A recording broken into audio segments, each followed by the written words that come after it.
Hey, hi, welcome back to our channel UiPath Bots. I hope you have practiced all our previous videos, right? If you're not, please go through the previous sessions, previous videos and practice all the basic UI automation videos. Now, in this video, we are going to learn about the troubleshooting techniques and debugging regarding UI automation.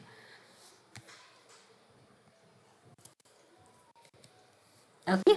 So before that, I would request you to please do subscribe our channel and share with your friends and colleagues. Let's move on to today's session. So troubleshooting and debugging UI automation.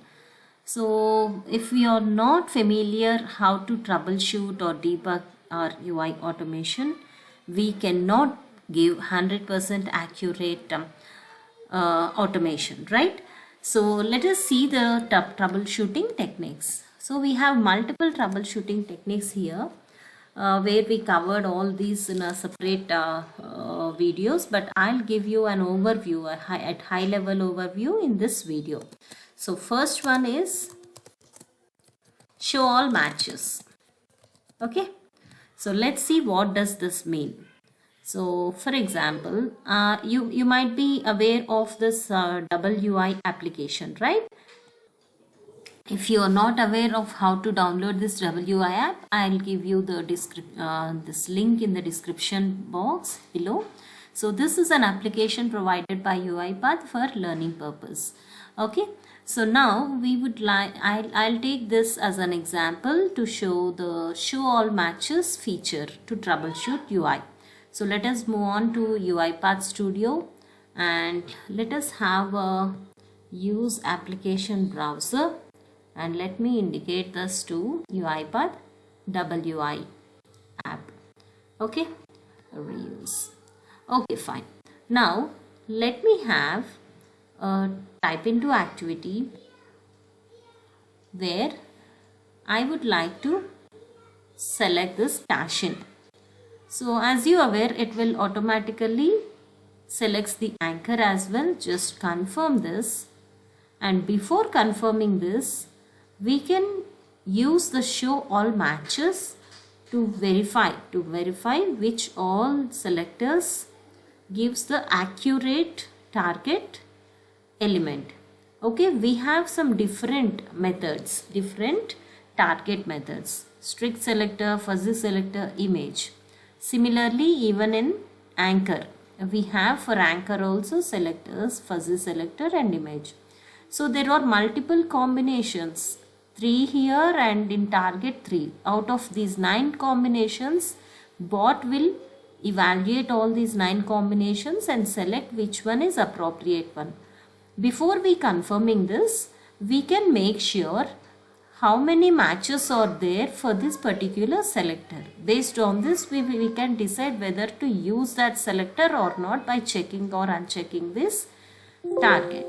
Okay, so now let's see how to see the show all matches. If you see here, there is an eye symbol, eye icon here, which is show all matches. For each selector, for each target method, there is a show all matches. If you click on this, see here it is changing. It is showing all the matches available on the screen for this particular selector. There is only one. Let us move on to fuzzy selector. If you see here, similar this selector, there are 2 more similar to this main target. So there are total 3 matches, right? So it has some duplicate matches available. Now let us move on to image. Similarly, there are 3. So out of these 3, we can directly use this first one because it is straight away giving only one target element, right? This way we can use show all matches before we confirm this. Okay. Now let us move on to next one. I hope you got the clear information on show all matches, right? So next one is image selection mode. Image selection mode. In some situations, you will not able to get the target element by default. Say for example, let us move on to same example. Let us use your target here. Now, when I mouse over to this particular, let us just remove this. Okay, so whenever I mouse over to a field or element, it is automatically selecting the target, right? But in some situations, it might not be able to get the target element, right? In such scenarios, we can use this image selection mode. If you see here, image region selection, that is F3. Just click on F3, and if you see this mouse, you can see it got changed into a red. So just drag using your left button.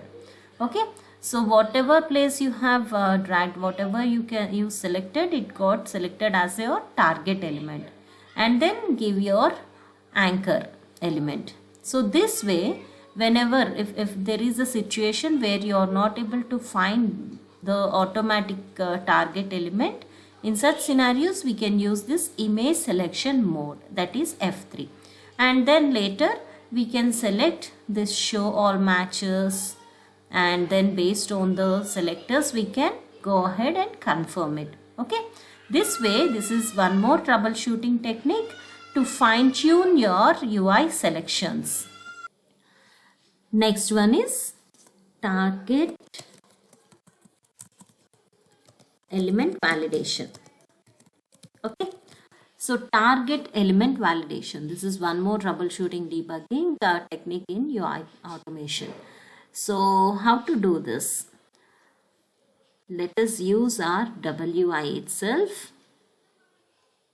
Okay, so let us go to Studio, and let me use the same type into.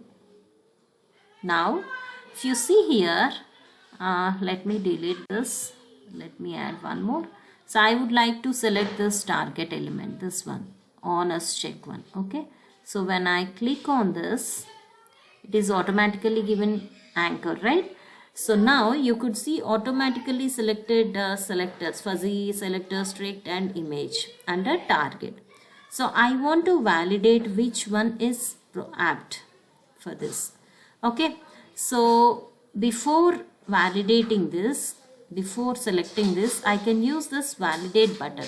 Okay, before selecting this, I can use this validate button. Checks the validity of all possible combinations of technologies, anchors and target, and gives a score based on how many correctly identify the target. When you click on this validate, it is showing that duplicate matches found. So it is telling like there are duplicate matches found in this, right? So when you click on validate, it will be suggesting how can you improve the validation score. Always rely on the validation score. Always try to go for 100% validation score. If it is not 100%, then it will suggest you some options to how best you can improve this validation. So if you see here, when we select this, it is showing some duplicate which is found. Now what it is telling, try adding an anchor to discriminate between similar elements. There are some similar elements. So now it is asking us to add one more anchor here. So let me add one more anchor, say cache in. Okay, let me add one more anchor, say cache in. Let me add one more anchor here, say cache in. Suppose this one. Now let us give a try. Let us try to give this. As soon as I select one more anchor, it says target and anchors are okay. Hit enter to confirm. So let us see the validation score. Click on validate. You can see that 100% validation. If I remove this, what is the target? What is the validation score it gave? It gave only 89%, right? You can see here. Now that is the reason it is asking us to provide this. So this way we can check the validation score of the target element. Okay, So this is one more troubleshooting debugging technique. So confirm. Okay. So based on this, we can decide which target method can be used. Say for example, there are target methods. So we have multiple target methods in properties. See, strict selector, fuzzy selector, image, native. So based on this, we can go ahead. Say for example, I'll show you one more example. Okay, so let me see. So when you see this strict selector, it says only 1. Then when you go for fuzzy selector, it says some 3 out there. And if image, also 3. But if you go for anchor, I already said like we have multiple combinations, right? It will be checking our bot will be checking multiple combinations from anchors and target elements. Out of these methods, it will decide based on the accuracy rate. Okay, validation score. So let's move on to the next one, that is fourth one, check app state. So yesterday I have given a simple practice session on how to use check app state. Let me give a high level overview on it now. So there are situations like say for example, when we are working with an application, there will be multiple tabs or multiple pages involved in the application. Unless and until that application loads the page completely, we cannot proceed further on selecting the other or working with the other activities, right? You are aware of bot, right? Bot will be working within a fraction of seconds. So in that scenario, it might take at least some 1 to 2 seconds for a page to load completely.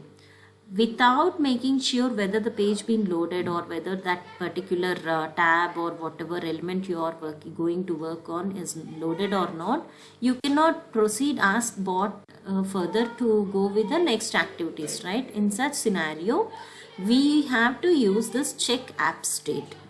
So there is an option, there is an activity says check app state. Let me show you that. This is the one. Okay, there is an option to check the application state.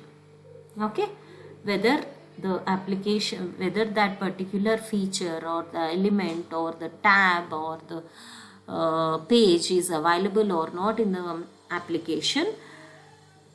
For that scenarios, we can go for check app. Based on this, we can decide what sequence of activities needs to. See here, I am going to check whether this withdrawal transaction is available or not. If it is available, let us add one anchor. If you see here, it is saying no anchor automatically found. So this way it helps us. So now it will automatically change. Now I am confirming. So what I am checking whether the application is in withdrawal transaction state or not. So if it is available, if this is in the particular app state, then this particular piece of code will work. Okay, otherwise this set of just randomly I'm just showing here and I'm adding these activities. So it is a similar to if else block. Okay, if this particular app meets the criteria, that means if the element is exists, then this set of activities will work. If this element doesn't exist, then this set of activities will process. Okay, in this kind of situations we will go to check app state. Okay, so let us move on to next one. Next one is verify execution. This is the last one. Verify execution. Say for example, there is an automation where you are trying to log into a page, say for example your Gmail account or your Outlook, or say for example your SharePoint site and all. Now let us go for a Amazon website. So I'll be logging into Amazon website by giving my credentials. Okay.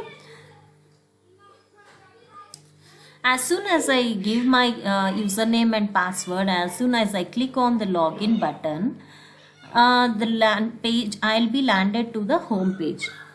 After I land to the home page, I'll be performing some number of options. Say I'm going to search for a book, and then I'll scroll down to search for to pick one of the book, and then add to cart, and then bill. So multiple activities are involved as soon as I log into it. Without making sure whether I have landed to the home page properly or not, I cannot go ahead with the other activities, right? In such scenario, I want to verify whether the executed activity got successfully performed or not. Say for example, let us see this for first part. I'll take the old one, what we used for verify execution, right? This we explained in our previous video. So if you want to see in detail, you can go for the previous video. It is in your description. In this, what I am doing in Flipkart application, web application, I'll be selecting groceries icon to navigate to groceries page. Inside groceries page, what I am checking, I am going for snacks and beverages. Okay, this is my next step after landing to groceries page. So on click of groceries page, I am expecting to move on to groceries page. So this is my expectation on click of grocery. Okay, so here if you see here, this is a normal click activity. In click activity, just let me try to drag and drop a click activity. Okay, in click activity, I am selecting something. I'm indicating on the application, Flipkart application, like groceries. But you could not see the verify that appeared. Okay, now go to your properties. In properties, there is an option called feature called verify execution. Just open this. Here under drop down, select verify execution options. As soon as you select this, you can see that indicate verification target on screen option appears in click activity. Okay, now you can select the screen. Okay, this way you can select the screen and you can indicate your target feature, target element. Okay, so this is how we can verify whether the execution of the activity got successful or not. So the click grocery activity is successfully executed because it will wait until it will not move to the next. What is my next one here? Wait, let me delete this part. This is my next activity. Until and unless this sees the grocery, this particular element, it will not move on to the next activities. So it is not, click activity is not just to click and move on to next one. Rather, it will wait until this element appears. Okay, it will verify until it appears. So there is an option says, where is it? Verify. Okay, so there is an option to retry also. So it will retry for until your element appears, then only it will move to the next activity. So these many options are available to troubleshoot or debug your UI automation in order to make sure your automation is 100% accurate, reliable. It is not a blind belief like UI automations. When you are doing a screen navigation or automation, it may now and then fail. If you follow all these kind of troubleshooting techniques, your UI automation will definitely be reach 100% accuracy. I hope you have learned a good techniques in this video. If you want to know in detail about each and every technique, you can use my earlier videos also with best examples. So please do subscribe our channel. If you like this video, please share with your friends and colleagues to meet you through next video. Thank you so much for your support. Bye bye.